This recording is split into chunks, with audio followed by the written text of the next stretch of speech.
Hai, selamat datang di channel Hits Video, channel yang membahas alur cerita film seru dan terbaik.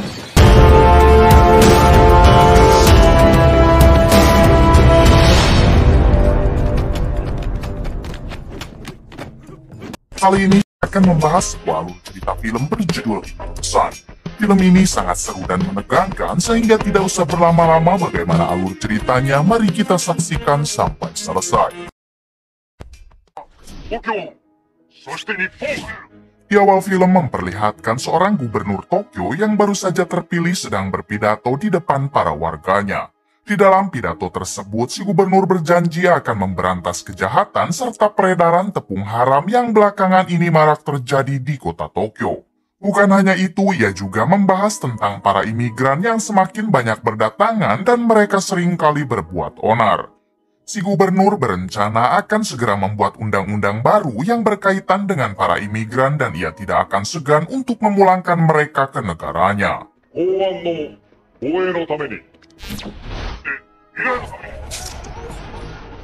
Setelah si gubernur selesai berpidato dan akan segera ke mobil, tiba-tiba ternyata ada beberapa orang tak dikenal yang sengaja datang untuk menghabisi si gubernur.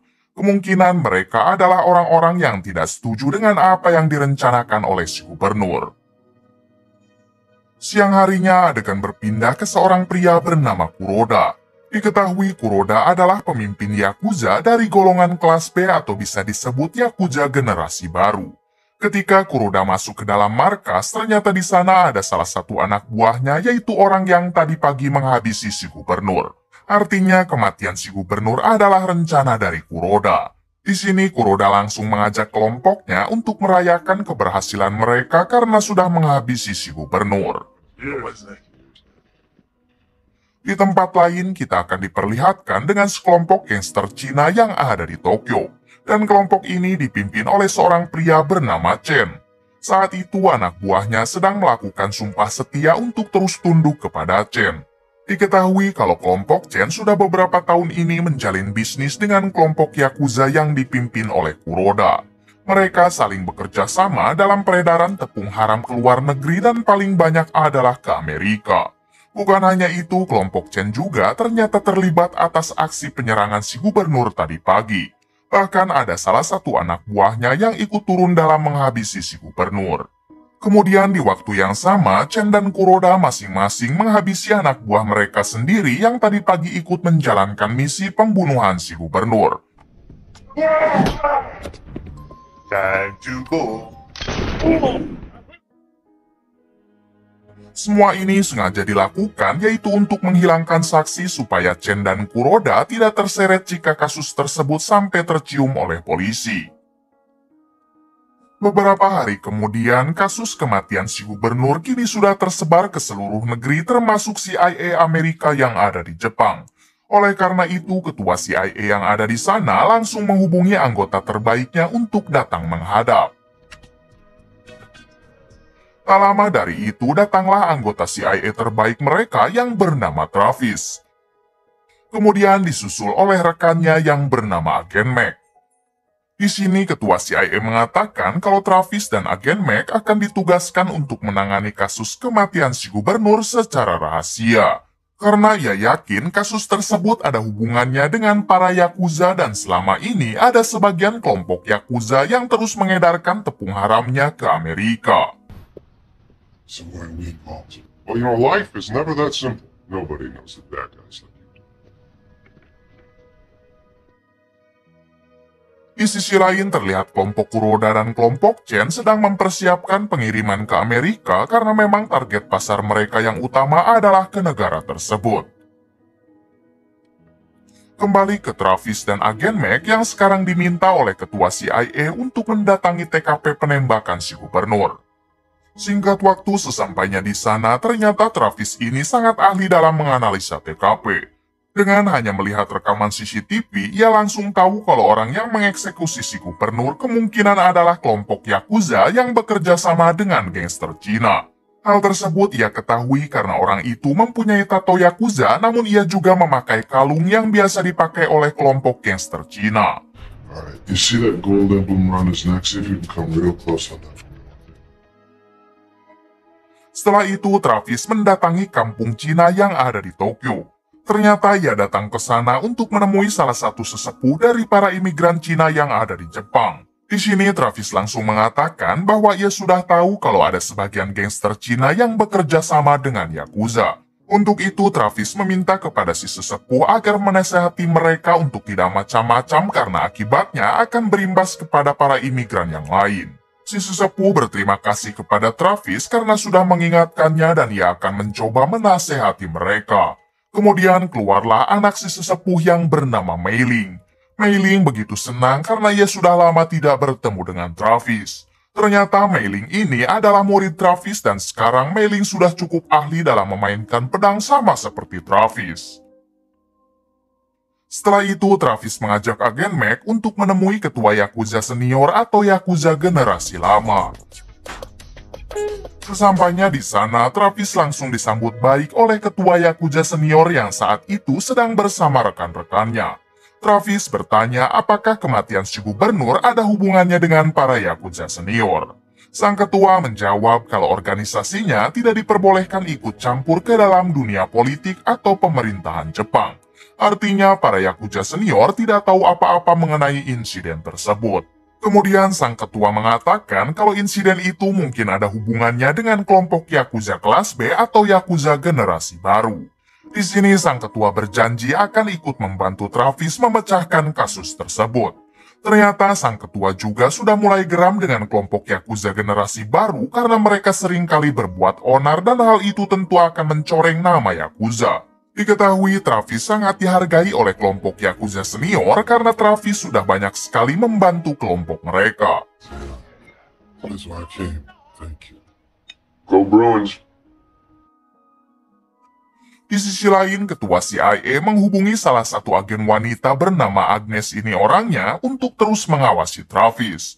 Kenapa Travis harus diawasi kita akan tahu nanti.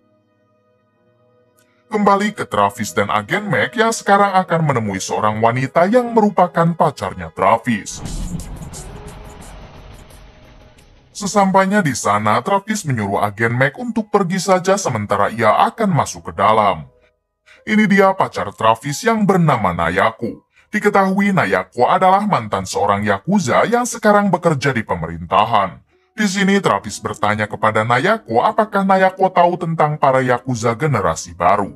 Nayako menjawab kalau ia kenal dengan salah satu pembuat tato yang biasa mentato para Yakuza. Ia yakin kalau si pembuat tato mempunyai informasi yang diinginkan oleh Travis. It's nice to see you. So, I love you. You good? Setelah itu Nayako dan Travis berjalan-jalan di taman untuk menghabiskan waktu bersama. Di sini Nayako meminta Travis jika Travis sudah menyelesaikan masalah ini, ia ingin hidup di Amerika bersama Travis. Mendengar hal itu, Travis pun berjanji kalau ia akan membawa Nayako pergi setelah semuanya selesai. Kemudian mereka pergi ke suatu tempat dan diakhiri dengan pengairan di ladang milik Nayako. Keesokan harinya, Travis dan agen Mac pergi mencari si pembuat tato. Ketika mereka sedang berjalan, tak sengaja ada seorang preman yang menabrak Travis. Di sini Travis langsung meminta maaf, kemudian ia dan agen Mac mampir ke warung untuk ngopi sebentar. Tak lama dari itu, si preman yang tadi ternyata mengajak teman-temannya menghajar Travis. Travis sebenarnya tidak mau berurusan dengan mereka, namun si preman yang terus mengeluarkan kata-kata kasar, akhirnya Travis turun tangan lalu menghajar mereka.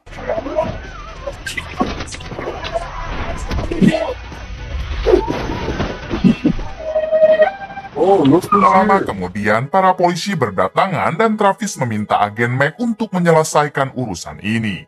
Di balik itu terlihat Agnes yang terus memantau Travis dari kejauhan. Kemudian Travis akhirnya bertemu dengan si pembuat tato. Travis mengatakan kalau ia adalah pacar Nayako dan kebetulan si pembuat tato ini merupakan sahabat baik Nayako. Di sini Travis bertanya mengenai para Yakuza generasi baru yang sedang ia selidiki. Mendengar hal itu, si pembuat tato mengatakan kalau Yakuza generasi baru terdiri dari banyak sekali kelompok. Akan tetapi yang sering kali berbuat onar adalah kelompok Yakuza Kuroda serta kelompok Yakuza Kojima. Ia yakin di antara kedua kelompok itulah yang sudah menghabisi si gubernur. Diketahui kalau kelompok Kuroda dan Kojima seringkali terlibat permusuhan dan mereka tidak pernah akur. Is there any way you could maybe... Setelah itu, Travis mendatangi dulu kelompok Kojima. Terlihat Agnes yang masih terus memantau Travis dari kejauhan dan apa sebenarnya tugasnya kita akan diberitahu nanti. Di sini Travis bertanya apakah kelompok Kojima ada kaitannya dengan kematian sang gubernur. Mendengar hal itu, Kojima mengatakan kalau ia tidak ada hubungannya dengan kasus tersebut. Namun ia sudah mendengar dari beberapa anak buahnya kalau kelompok Kuroda lah dalang dari kasus kematian si gubernur. Di sini Kojima bersedia membantu Travis menyelidiki kasus tersebut. Mengingat kelompok Kojima memang sudah lama bermusuhan dengan kelompok Kuroda.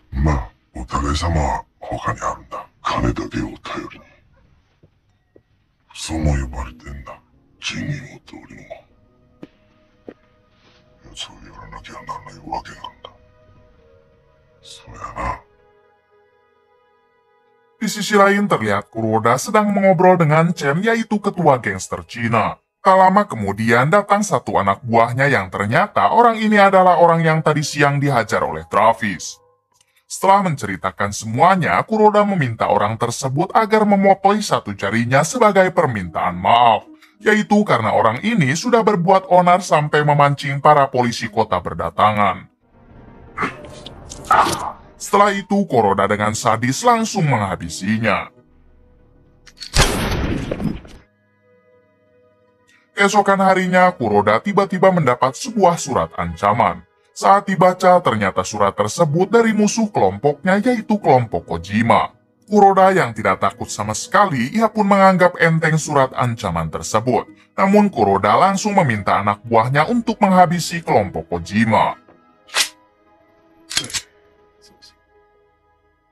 Di sisi lain, sesepuh para imigran Cina mendatangi Chen, yaitu untuk mengingatkan agar Chen berhenti bekerja sama dengan kelompok Kuroda. Mendengar hal itu, Chen bertanya memang ada masalah apa sampai si sesepuh menyuruhnya berhenti.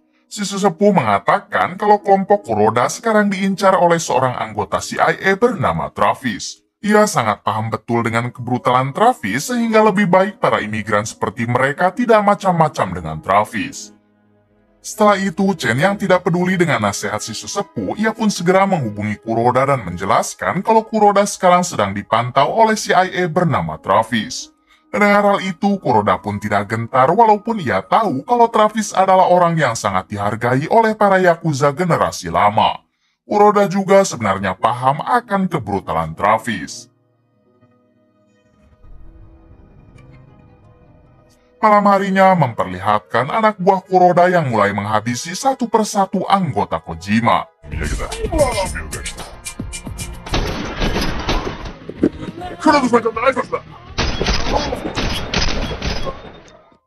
Sementara itu, Travis yang sedang bersama Nayako pacarnya tiba-tiba dihampiri oleh agen Mac. Di sini agen Mac mengatakan kalau ia sudah menemukan tempat pembuatan tepung haram milik Kuroda. Mendengar hal itu, Travis meminta agen Mac untuk mencari bukti dengan memotret segala sesuatu yang ada di sana dari jarak jauh. Sebelum pergi, Travis berpesan agar agen Mac tidak gegabah jika tidak sedang bersama dirinya. Keesokan harinya, agen Mac mulai melakukan pemantauan ke gudang milik Kuroda dari jarak jauh. Namun karena agen Mac sangat penasaran, ia malah nekat masuk ke tempat tersebut secara diam-diam. Saat sudah di dalam, akhirnya agen Mac menemukan beberapa berkas bukti mengenai kejahatan kelompok Kuroda.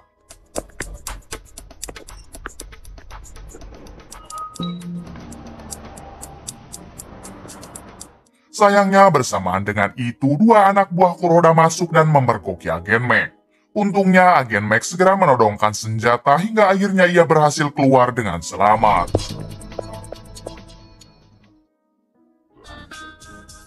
Malam harinya, agen Mac yang sedang bersantai sambil menunggu kedatangan Travis, tiba-tiba ia dihampiri oleh anak buah Kuroda yang langsung memaksa agen Mac untuk ikut dengan mereka. Ternyata anak buah Kuroda membawa agen Mac ke dalam markas.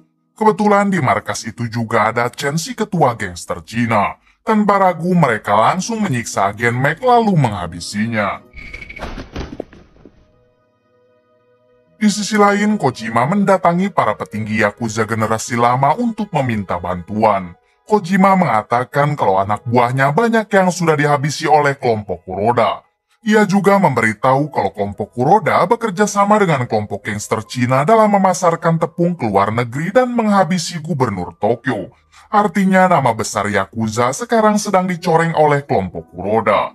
Mendengar hal itu, para petinggi Yakuza senior akhirnya mengizinkan Kojima untuk membantai kelompok Kuroda dan juga gangster Cina. Keesokan harinya memperlihatkan Travis yang akan mendatangi markas Kuroda sendirian. Rupanya Travis sangat murka setelah mengetahui kalau agen Mac yang merupakan rekannya kini sudah dihabisi. Sesampainya di sana, Travis langsung menghabisi semua anak buah Kuroda yang ada di tempat tersebut.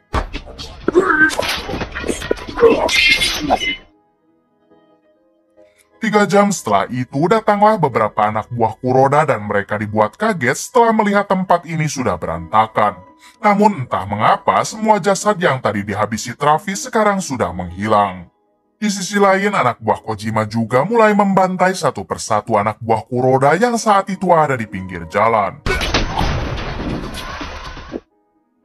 Hari berikutnya Kuroda mendatangi kelompok Chen untuk mengajaknya melakukan penyerangan balik kepada kelompok Kojima. 小島に松浦黒田さん盆栽じじい Pada akhirnya sebagian besar kelompok Kojima berhasil dihabisi oleh mereka. Bukan hanya itu, mereka juga ternyata mengincar pacarnya Travis yaitu Nayako.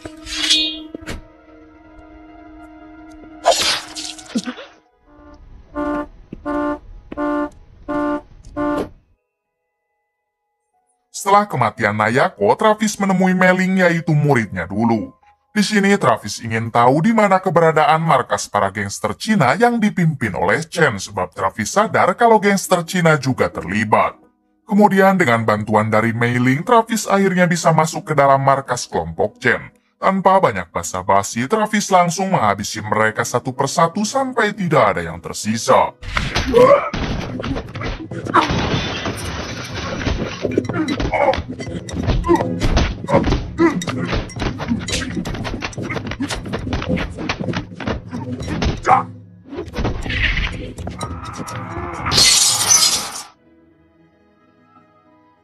Setelah itu, Travis dan Nayako pergi menemui si pembuat tato. Di sini Travis mengatakan kalau Nayako kini sudah tewas dihabisi oleh gangster Cina dan juga kelompok Kuroda. Mendengar hal itu, si pembuat tato begitu marah sebab Nayako sudah ia anggap sebagai kakak kandungnya sendiri. Si pembuat tato juga bersedia membantu Travis menunjukkan di mana Kuroda biasa bersembunyi sebab ia juga ingin ikut balas dendam atas kematian Nayako. Pada malam berikutnya, Travis, Meling, dan si pembuat tato datang ke persembunyian kelompok Kuroda. Tanpa banyak pavivu, mereka bertiga mulai menghabisi satu persatu anak buah Kuroda.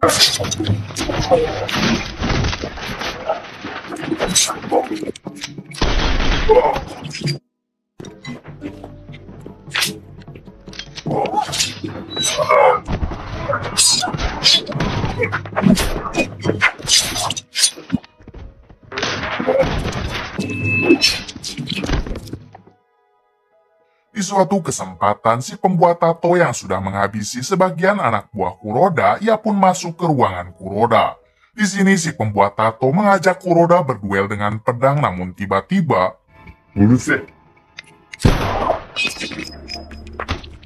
Kuroda mengatakan kalau si pembuat tato beruntung karena peluru yang ada di pistolnya hanya ada satu.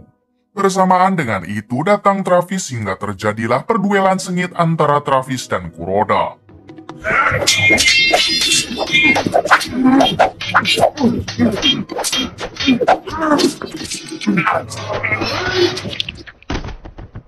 Pada akhirnya Travis berhasil menghabisi Kuroda dengan cukup mudah. Di sisi lain, Meling juga sudah meratakan anak buah Kuroda yang masih tersisa. Keesokan harinya memperlihatkan Travis, Meling, dan si pembuat tato sedang menghadiri pemakaman Nayako. Sementara itu, di sisi lain, ternyata Agnes yang selama ini terus mengikuti Travis, yaitu untuk membersihkan seluruh jasad korban yang sudah dihabisi oleh Travis. Hal tersebut dilakukan karena misi Travis begitu sangat rahasia dan tidak boleh tercium oleh kepolisian Jepang. Karena dengan begitu, pihak Amerika masih terus berhubungan baik dengan pemerintah Jepang. Di tempat lain, para petinggi Yakuza generasi lama memutuskan untuk mengawasi semua kelompok Yakuza generasi baru, yaitu agar tidak ada lagi yang mencoreng nama besar seluruh Yakuza. Beberapa minggu kemudian, ketua CIA mendapat kabar kalau peredaran tepung dari Jepang ke Amerika kini sudah tidak ada lagi. Artinya misi Travis sudah berjalan sesuai rencana. Dan film pun selesai. Semoga Anda terhibur dan tuliskan komentarnya tentang film ini di kolom komentar. Oke guys, terima kasih buat kalian yang telah support channel ini. Semoga kedepannya admin akan lebih baik lagi dari sebelumnya. Subscribe bila bermanfaat, like bila kamu suka, share agar menjadi amal jariah. Jangan lupa nonton film-film seru dan menarik lainnya. Terima kasih telah menonton dan sampai jumpa lagi.